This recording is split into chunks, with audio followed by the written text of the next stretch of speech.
Hare Krishna. Hare Krishna Prabhu, Dandavat Pranam. Krishna Dandavat. Welcome everybody. Hare Krishna. Hare Krishna Rohit. To our Sunday satsang.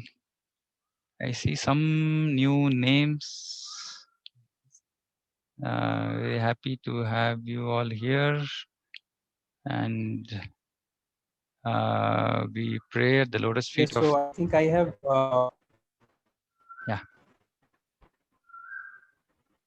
Yeah, go ahead. Prabhu. I have invited a few devotees from my apartment, Prabhu, Okay. for today's program. Okay. And I think some of might have already. Okay. Okay. Very nice. So we welcome all of you, and we pray at the lotus feet of Shri Radha Krishna and Srila Prabhupada that you can continue to associate with us here and hear Bhagavad Gita, which is, the great instruction by the Lord. Bhagavad Gita is a manual for human life. It actually helps us understand how to live human life in a way that, we can actually really be happy, which is what everybody is seeking to do. Okay, so thank you very much for joining, and we welcome you all. Okay, so today, so we've been actually, so we're going to discuss the last section of second chapter. And these are some very beautiful verses. This kind of, gives us a glimpse of what state we can achieve very easily, actually not without, without too much difficulty, very easily by Krishna consciousness. Okay, and this state is one of the, very final states that a Gnani who goes through what is called as Gnana Yoga process can achieve. But in Bhakti, in the process of Bhakti, which is what is the central theme of Bhagavad Gita, this stage is very easily accomplished. Okay, so now Arjuna is questioning about this stage, and Krishna elaborates in terms of the qualities that can be seen in a person who achieves this stage. And this is normally heard. I mean, we would have heard this word otherwise, right? We would have heard this word sthita pragna or samadhi. Okay, so we will discuss this, and this is not something that is not, it's like I said, it's easily achievable. It's not very difficult, right? So by the process of bhakti though. Okay, so we're going to start from verse 54, and we'll see how many verses we will be able to cover today. Verse 54, Arjuna vacha sthita pragnasya kabasa samadhistasya keshava sthitadhi kim prabhasheta kim asita vrajeta kim. Arjuna is asking, what are the symptoms of one who is this sthita pragna? So now what is the meaning of sthita pragna? Whose consciousness, pragne is consciousness, is fixed. Sthita is fixed, not, not dwindling or not shaking, right? So it is fixed. So he's asking, what are his symptoms? How does he speak? How does he sit? Meaning, how does he deal with in the world around him? So Arjuna is trying to understand what are these qualities, so that he can, generally, right, whenever we hear about somebody, we want to hear about that person's qualities, so that then we can understand, okay, this is how this person lives his life. This is how he deals with various situations, etc. So Arjuna is trying to understand from Krishna, what are the qualities of this person? How does he speak? How does he sit? How does he interact with people, etc., etc. So the Lord starts answering. Verse 55. Shri Bhagavan Uvacha Prajahati yada kaman sarvan partha manogatan atmanyevatmanatushta sthita pragnastadochate. Shri Bhagavan Uvacha. The Lord is saying, Prajahati yada kaman. One who Prajahati means gives up. Kaman, all kinds of desires for sense gratification. So we've discussed this many times. All of us in this material world are struggling hard, trying to satisfy our senses. This process technically is called sense gratification. Okay, so here Asthita Pragna, one who has achieved that perfect stage, he has given up all varieties of sense gratification, desire for sense gratification. Now, we should ask, saying that why has he given up all these desires for sense gratification? Because that is what this whole world is behind. What happened to this person? What happened to him that he doesn't want this sense gratification, which the whole world is running behind? Practically, from the time we get up in the morning till the time we rest, and maybe even in rest, all that we are trying to do is to satisfy our senses. Right? If you just think about this slightly, in the morning we get up, first thing we do generally is to brush our teeth. And then, if you think about the brushing process, what toothpaste do you have in your hand? What brush do you have in your hand? Are things that you want, you like, the brand you like, or the make that you like, whatever it is, right? Now, even with that simple process, routine process, mundane process of brushing your teeth, we want to satisfy ourselves. We want to say, okay, make sure that this is the brand that I like. I should like the taste of the toothpaste or a soap, which, I like. So from this trivial, mundane, routine thing of, bathing, etc., or brushing our teeth, everything that we do in our day is to satisfy our senses. Right? We will not pick up anything that will not make us happy. For example, I am not going to use soap that I don't like, the smell of which or fragrance of which I don't like, isn't it? So we are all behind sense gratification. Moment after moment, we are just totally focused on sense gratification. And here Krishna says, now this person who has achieved this perfect stage, he just gives up all desires for sense gratification. So obviously the question should come to our mind saying that why does he give up this desires for sense gratification? Right?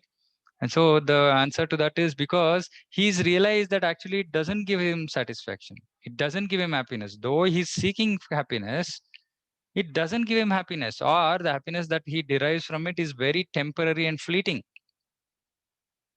And also he realizes that in course of time, the same thing that he's seeking happiness from can also give him distress. Now I give this example of, your favorite sweet, whatever it is. And I keep talking about gulab jamun and our dear friend here, Patil Prabhu. He said, Prabhu, you keep speaking about gulab jamun, so I made some gulab jamun and got it for you. This is the beauty of the relationship between devotees. So anyway, so gulab jamun. So if suppose say you like gulab jamun and you can eat maybe at one time, you can eat 1, 2, 3, right? Maybe maximum 4. But then somebody says, and then, Patil Prabhu comes and says, Prabhu, you are eating gulab jamun after many days. Please eat one more. And I say, okay, Prabhu is giving with love. So I take another 5th one and 6th one. By the end of it, then I'm like, oh my God, please don't talk about gulab jamun anymore, right? So the same gulab jamun, which was giving me happiness, will give me distress. And this is the characteristic of happiness in this material world. Things that we seek happiness from also end up giving distress. And typically you can think of, any relationship that you might be expecting, anticipating happiness from, your work, money that you're earning, whatever you want to take, right? Your body, for example, which everybody takes so much care of, everything, also ends up in distress. So this intelligent person, he knows that, there's no point in going beyond this. But then he's still seeking after happiness. So he's not given up his quest for happiness, but he's just figured that, okay, these material things that I'm trying to seek happiness from, they are not the means. Looks like I'm on the wrong road, right? So the goal is somewhat right, but the road or the approach taken seems to be wrong. And he realizes it and he gives it up. He gives it up. And he obviously, through his quest, he comes to the right path, right? He comes to the right path. So he gives up these desires for sense gratification. Now, Krishna is also saying here that these desires for sense gratification, they arise from mental concoction. Now, what is this mental concoction? Mental concoction means it is just in our mind.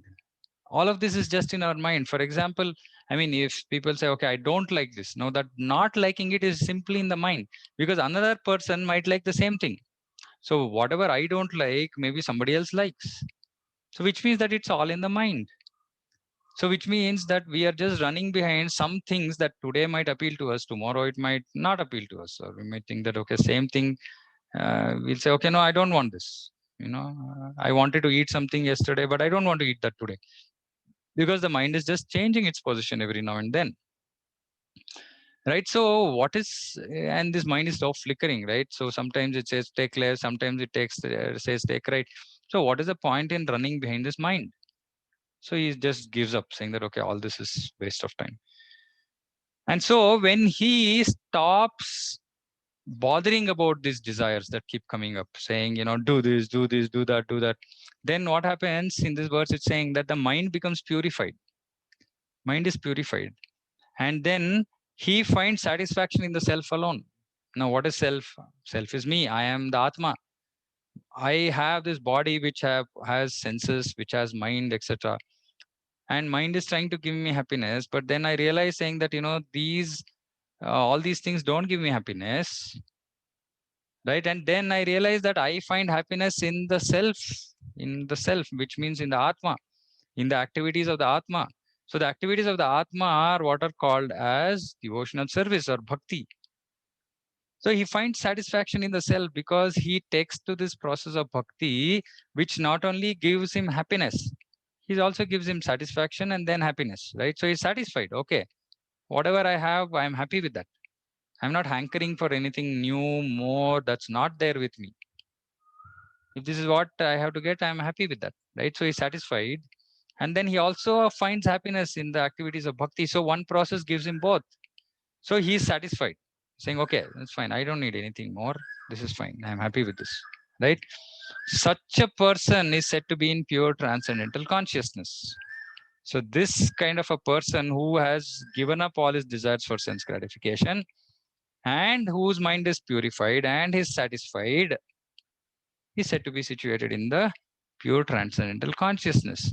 And the process that he adopts is the process of bhakti yoga, right? So one should realize that this is our eternal position.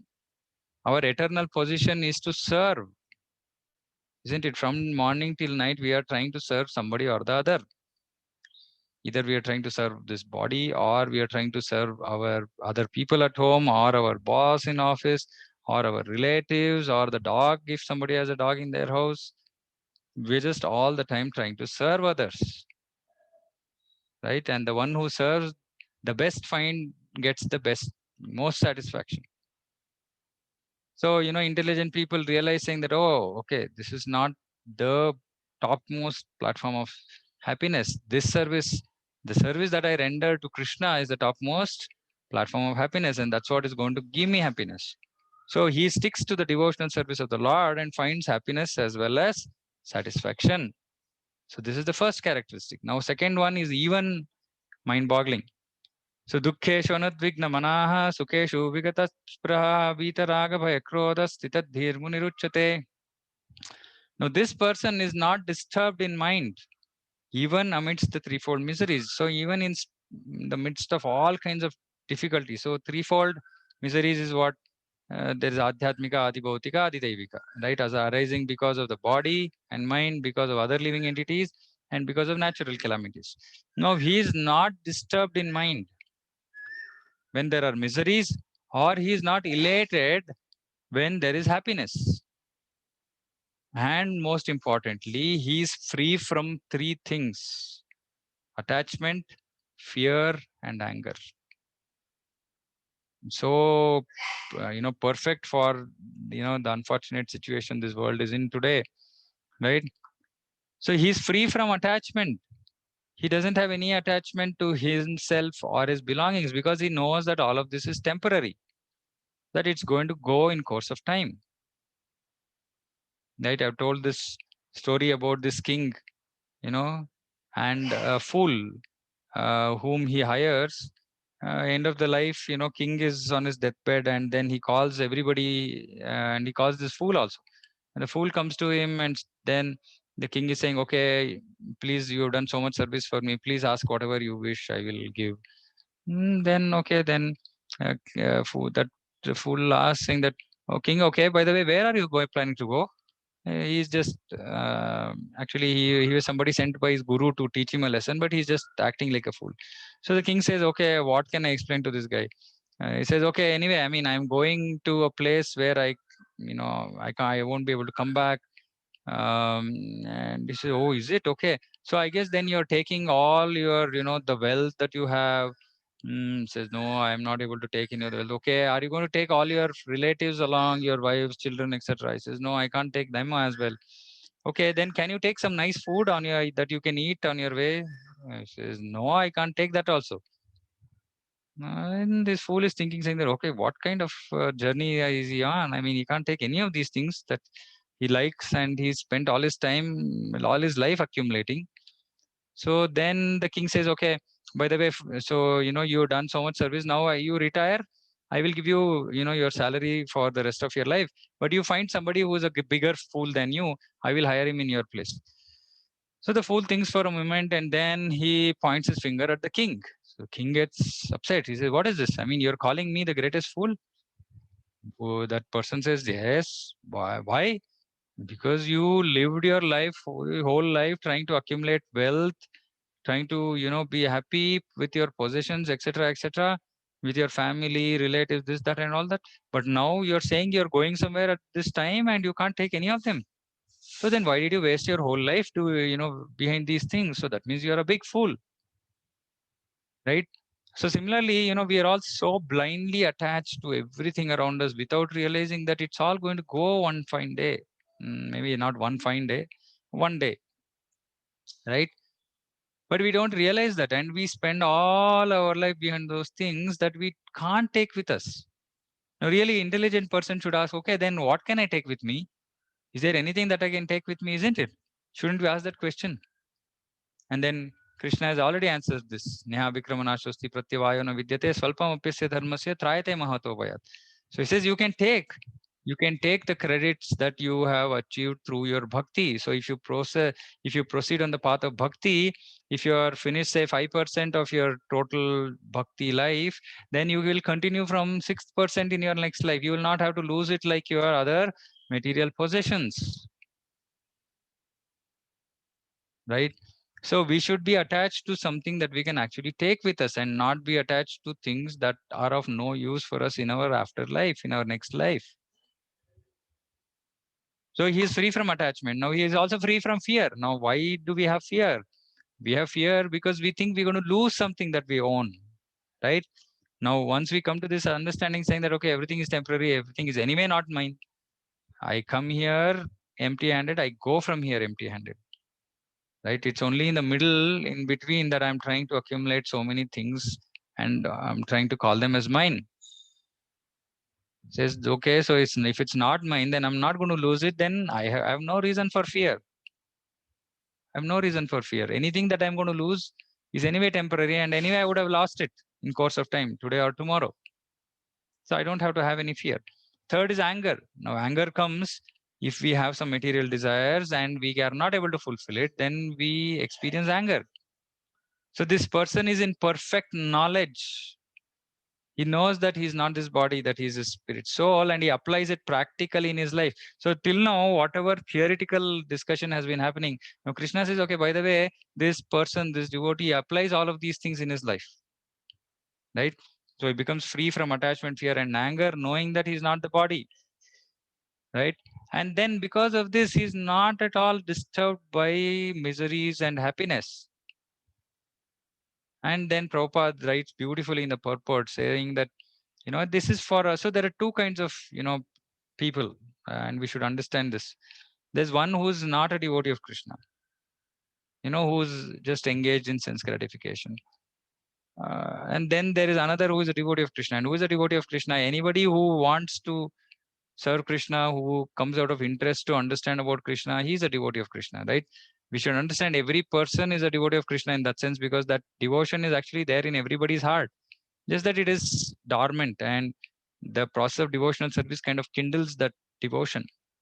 So in that sense, technically, we cannot call anybody as non-devotee, but still those who are not developed any kind of inclination towards devotional activities, for them, unfortunately, all their happiness and distress are based on their karma phala. Means all the results that they've accumulated because of their work in previous lives, which unfortunately cannot be changed.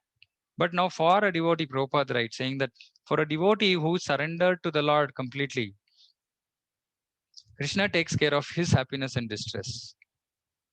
Okay. So whenever there is happiness in the life of a devotee, he says, oh, I don't deserve this. But Krishna is so merciful that he has given me this happiness. So let me offer my gratitude to Krishna. Similarly, if there is distress, the devotee says, oh, I should have got a lot more distress because I'm such a sinful person. But Krishna has been so merciful and he's reduced the intensity of this suffering for me. So nice of Krishna. Right? So like this, in both happiness and distress, the devotee is always in Krishna consciousness. Right? So whether happiness and or distress is an opportunity for the devotee to become dearer, more dearer to Krishna. So nothing really affects the devotee. You understand, saying that, okay, in ignorance, when I was in ignorance, I have done some things which I should not have done. And, because I did some wrong things, I am suffering. Because I did some right things, I got some good result. But anyway, I don't deserve any of this. And it's only because of Krishna's mercy that, I'm able to be happy, or I'm getting such small suffering, though I am entitled for more. Right? So in all circumstances, the devotee is very happy and in the shelter of Krishna.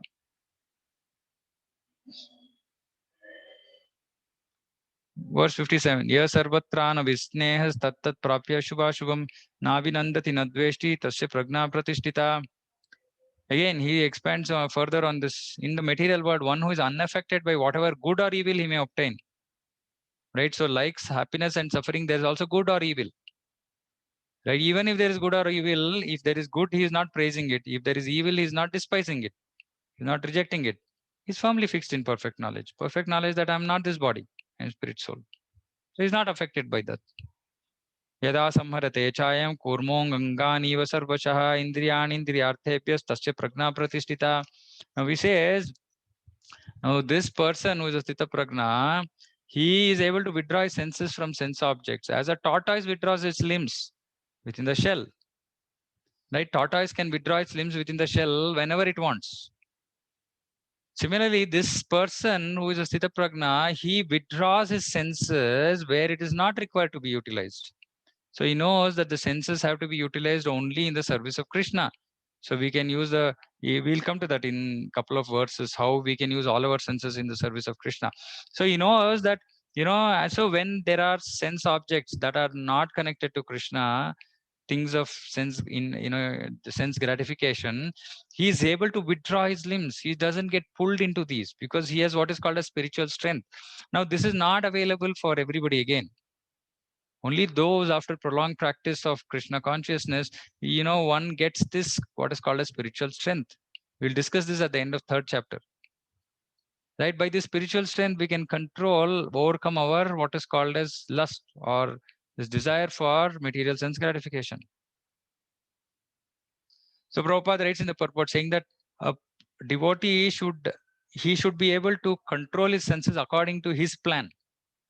But unfortunately, the whole world runs behind the plan of the senses, not behind our plan, which means that my eye suddenly looked at something. Now, without I call this impulse buying, right? When people go for shopping, then, they have maybe, sometimes they have a list, sometimes they don't have a list. They say, okay, let me see whatever I feel like I'll pick up.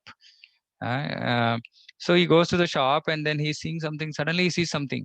It's not at all in his thought to go to buy that stuff, and it also seems to be some slightly expensive thing, right? But he doesn't care because he just, oh, this I think I need.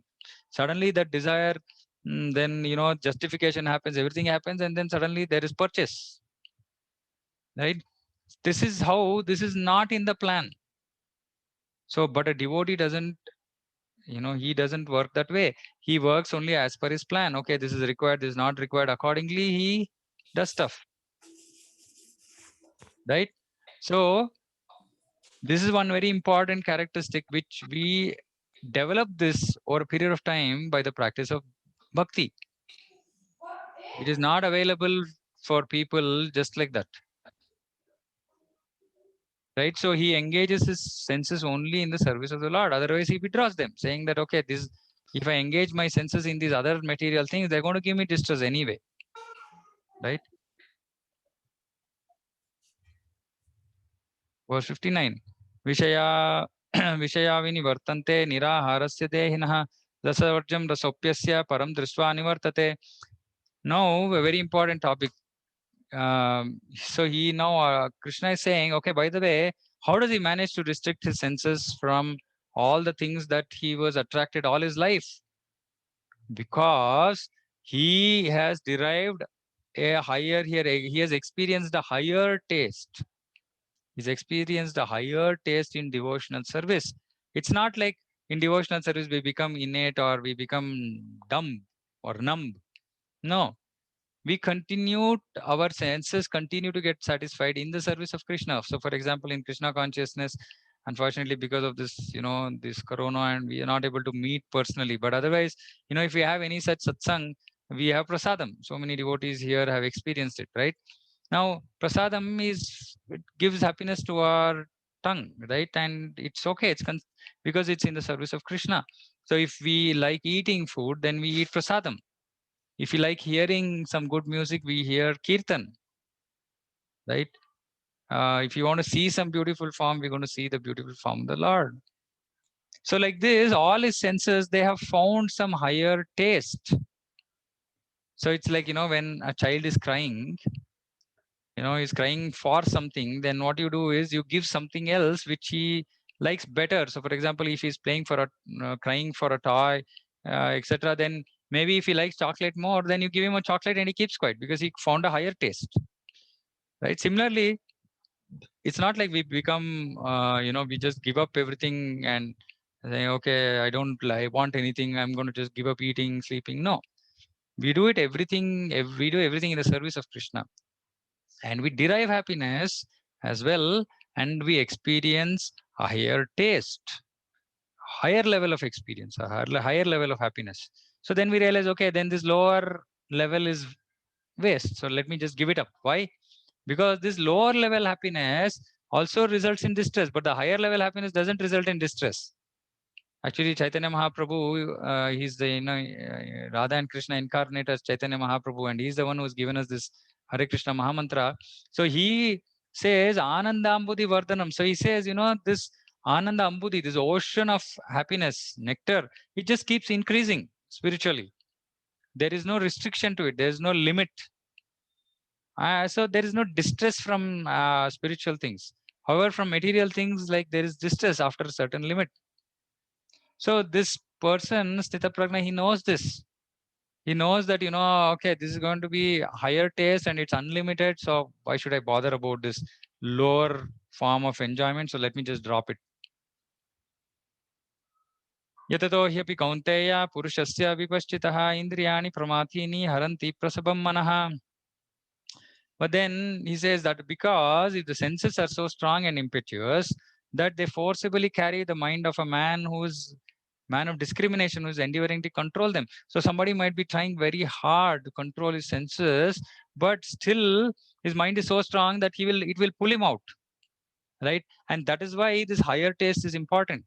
And in this context, an example is given of a great sage, Vishwamitra, right? He was engaged in doing austerities, and then he was attracted. Menaka, who's Indra sends his Menaka Apsara, and then he just gets attracted by her. And though he was a great yogi, but he fell down from his position.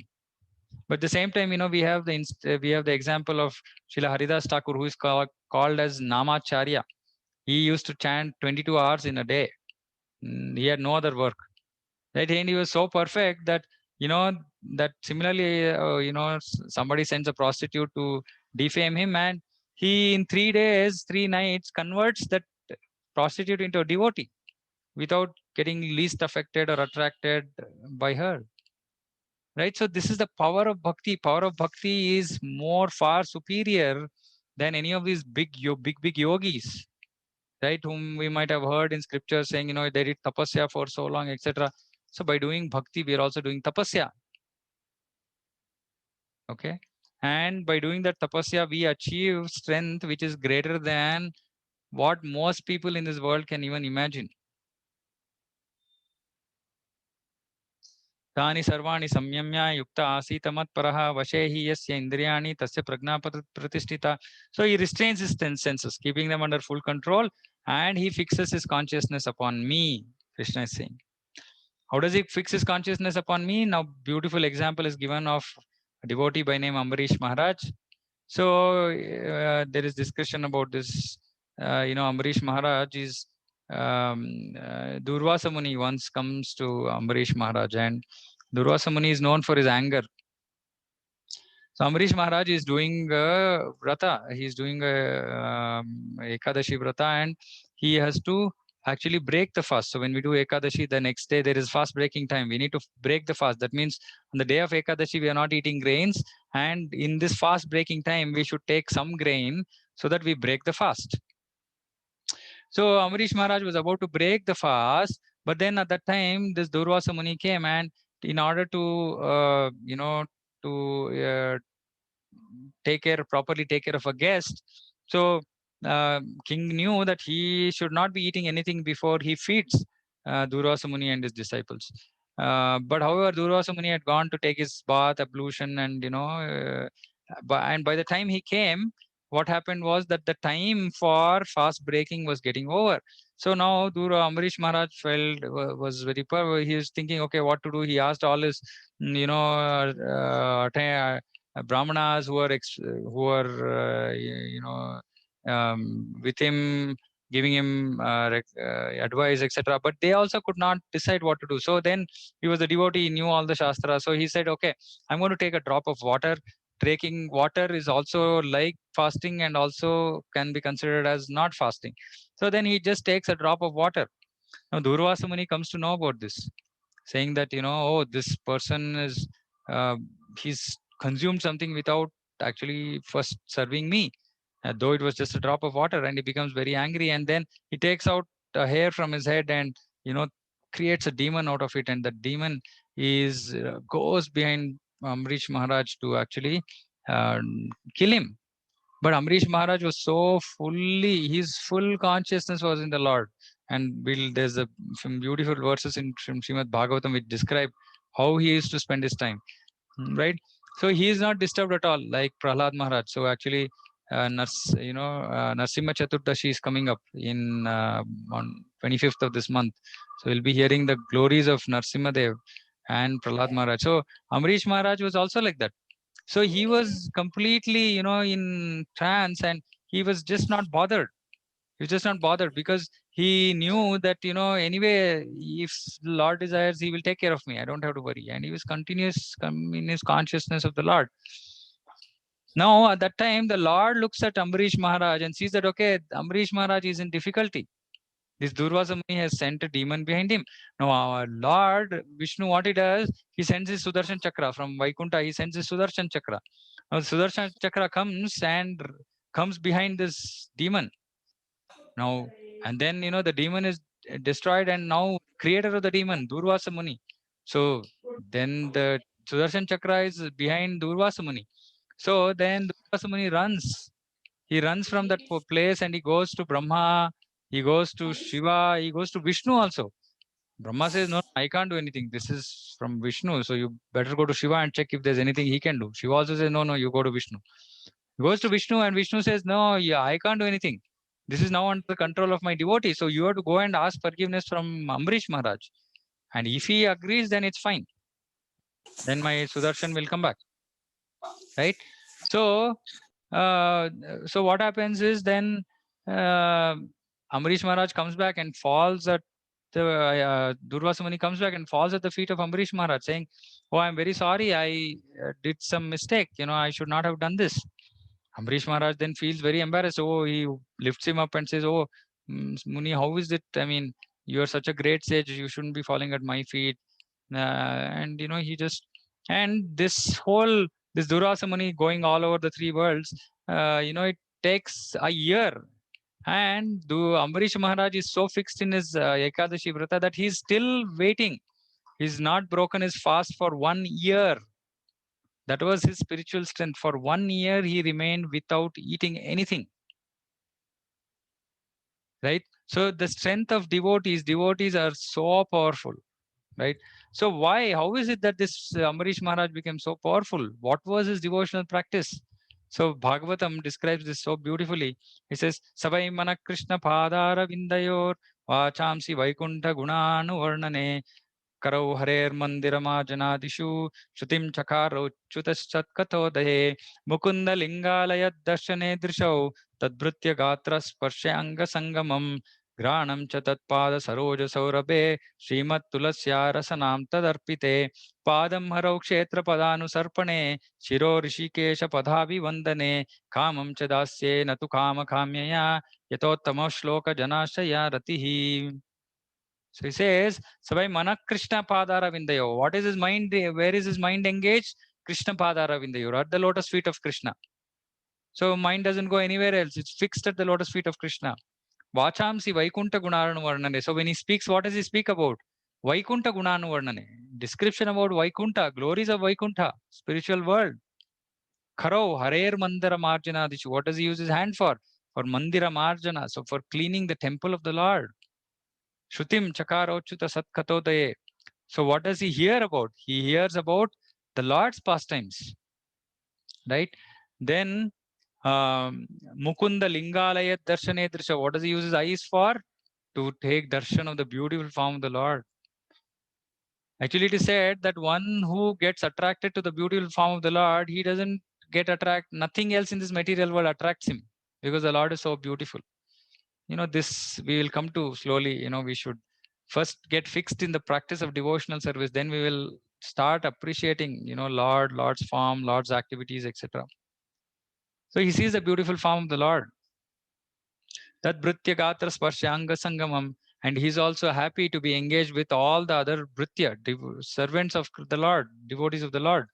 Granam Chatat Pada Saroja Saurabe. What does he use his nostrils for? Nose, smell, power of smell. To take the smell of the fragrance of the flowers and tulasi offered at the lotus feet of the Lord. Right, our flowers also, and then Srimati Tulasya Rasanam Tadarpite, and also the tulasi leaves offered to him. Padavhare Kshetra Padanu Sarpane. What does he use his legs for?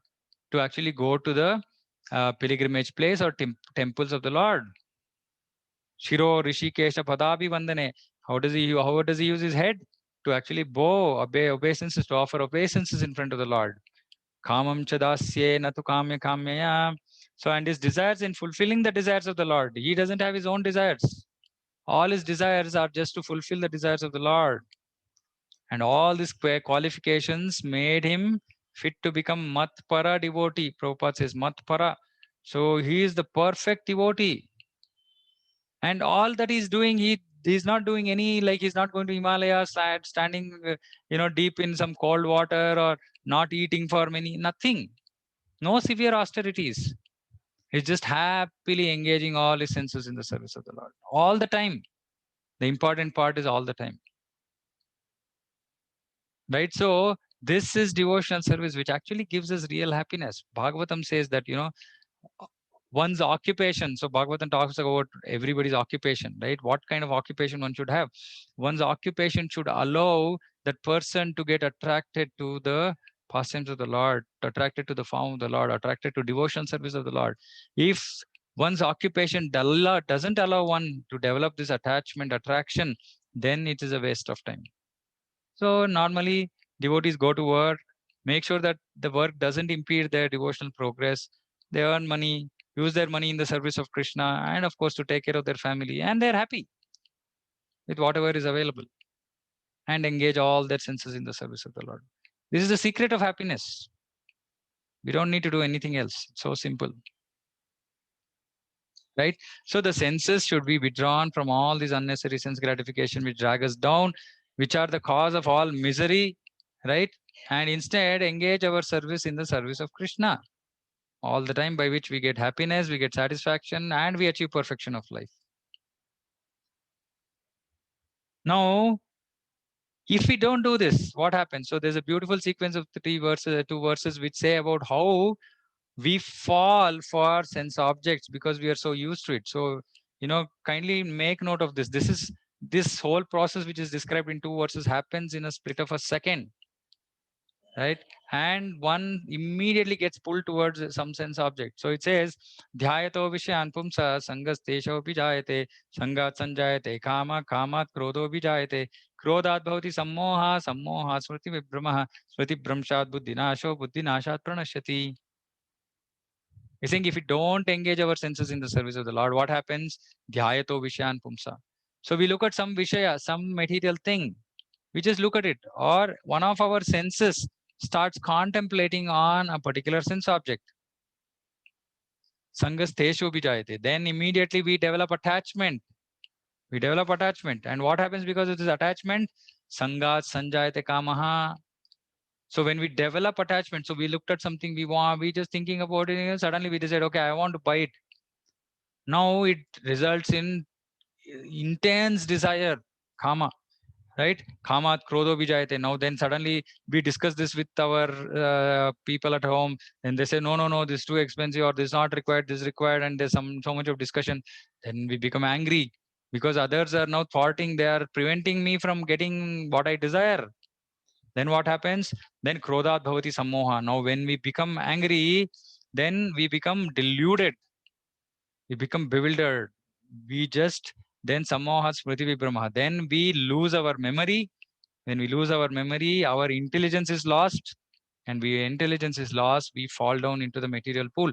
Now, all this happens in a fraction of a second. Just think about it. Any situation you might be in, right? So we lose our intelligence. What does this mean? Because intelligence is supposed to identify right from wrong, right?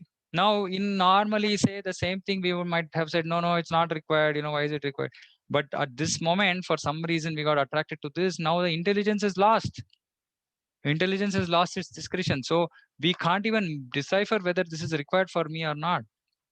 And we just fall for that object. And this happens within a fraction of a second.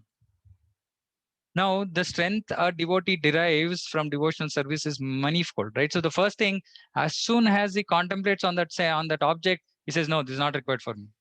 Now you can cut it off right there, right? Or he becomes attached, and then suddenly his intelligence comes in and it takes over, and he says, no, this is not required. This is not good for you, right? So either way, in any of these steps, the devotee has the strength to intervene, to come in between and say, no, stop this cycle. I'm not going to fall down. Of course, it takes practice. It doesn't happen overnight, right? But it requires consistent practice of devotional service, and mainly the chanting process. So devotional service is very easy. We keep saying A, B, C, D. A for association of devotees. B for books, read Bhagavad Gita, Srimad Bhagavatam. C for chanting, which is chanting of the Hare Krishna Mahamantra. And D is for diet. Eat only prasad food offered to Krishna, which is Krishna Prasadam. Now, if we just do these things, and of course, when we progress and we become serious about devotional life, then we get initiated from a guru, and then there are 4 principles that we have to follow.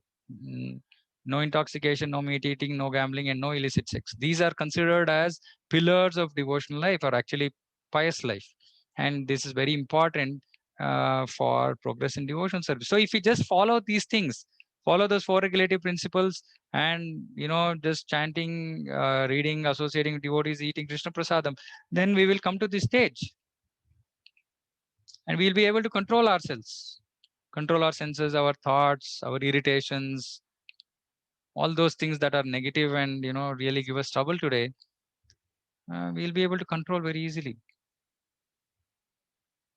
But those who don't come to Krishna consciousness, they try to achieve this artificially, right, mechanically, but they fail, because we know how many times all of us, maybe before coming to Krishna consciousness, we have attempted some new year resolutions, and so easily we fail because we don't have the strength, we don't have the spiritual strength.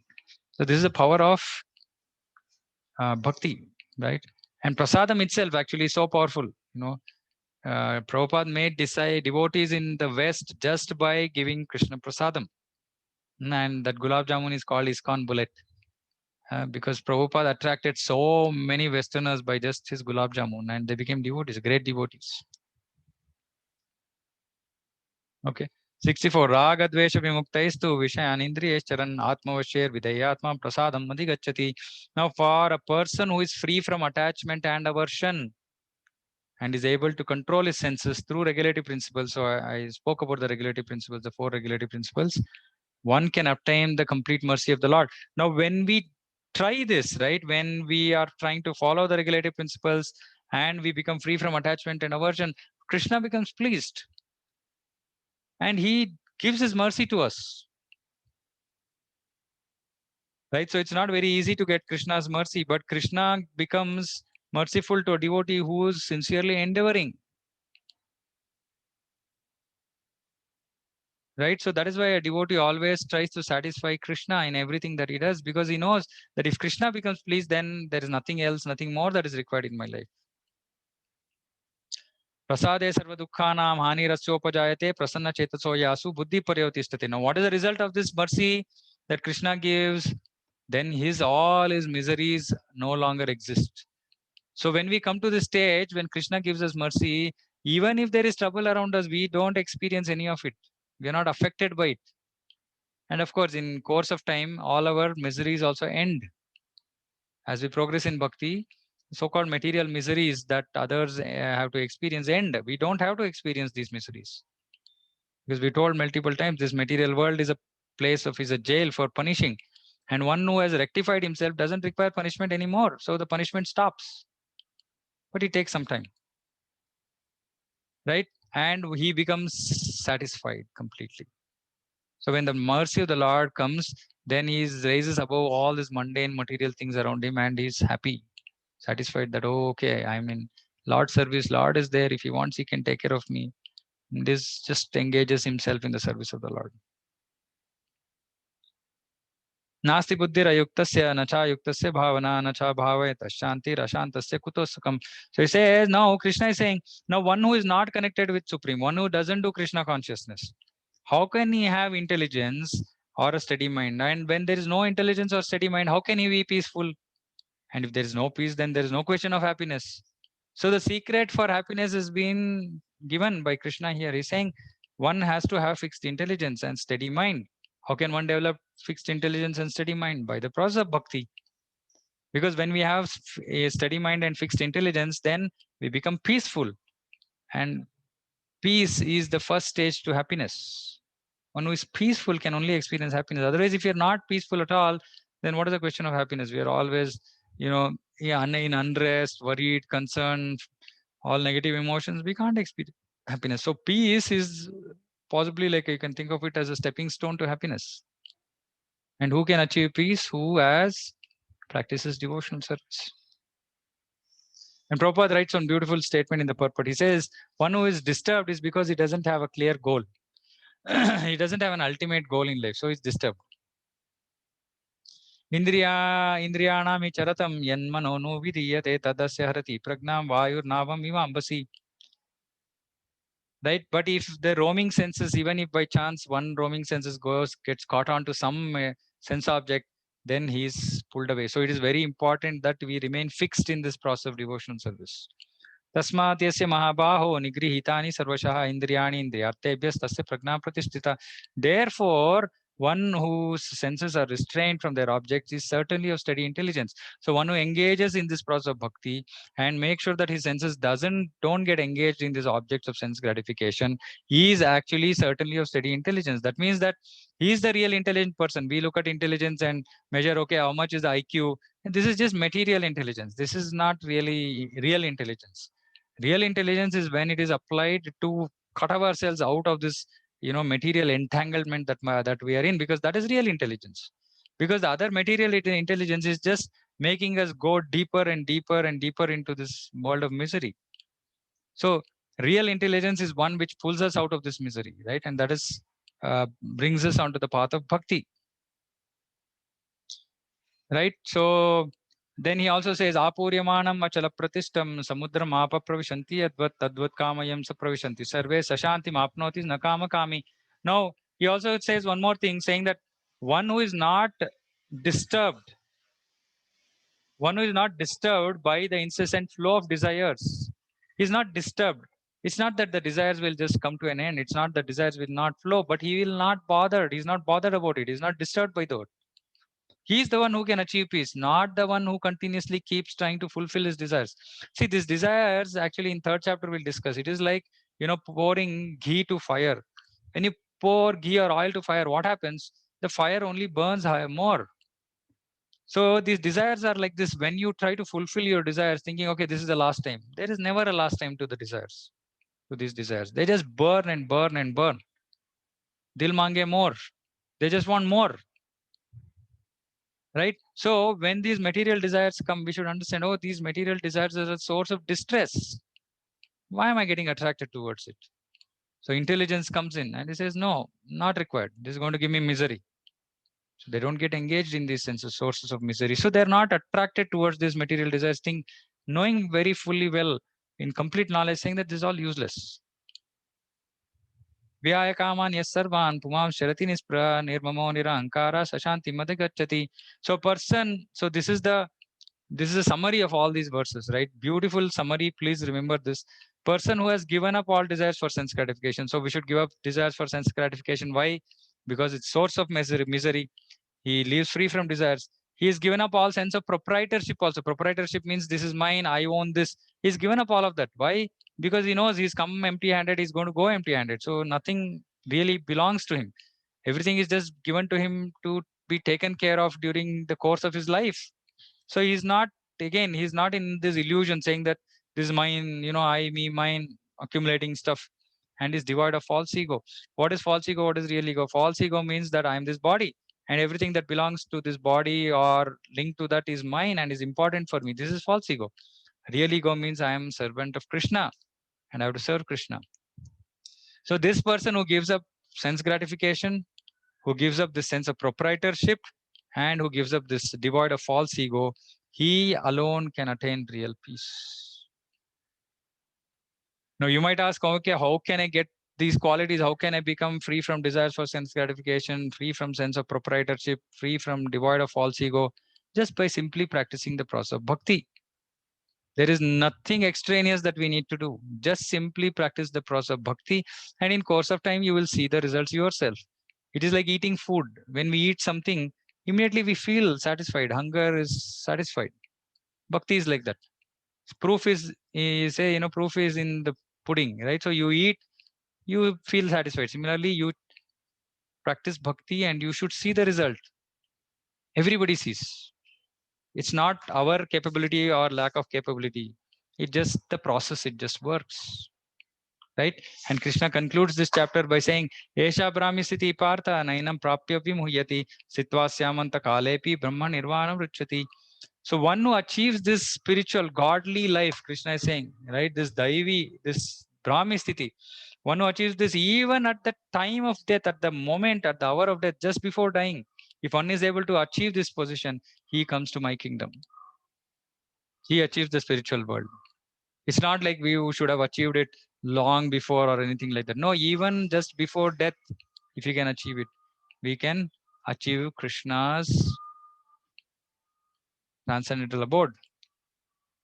So Antakale. So this Antakale is a very important thing, right? What is our consciousness at the time of death? That consciousness is what is going to be the result for our next birth.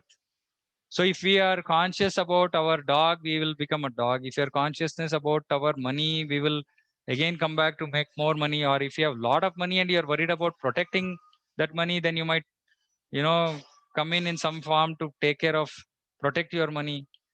If you think about Krishna, you go to Krishna. It's so simple. And all we need to do is practice this so simple. And Bhagavad Gita, Krishna says, Susukham kartum avyayam. It is so easy. And it is happily done, this process of bhakti. So if we just engage in this process of bhakti, then in course of time, we achieve this perfection. And if we can achieve this perfection even just before the time of death, we don't have to come back to this miserable material world and suffer. Right? So with this, Krishna ends second chapter, and the third chapter is very interesting, very relevant for those people who are working, because it teaches us the art of doing work. Okay, so with that, I stop. And if anybody has any questions, I will be happy to try and answer them.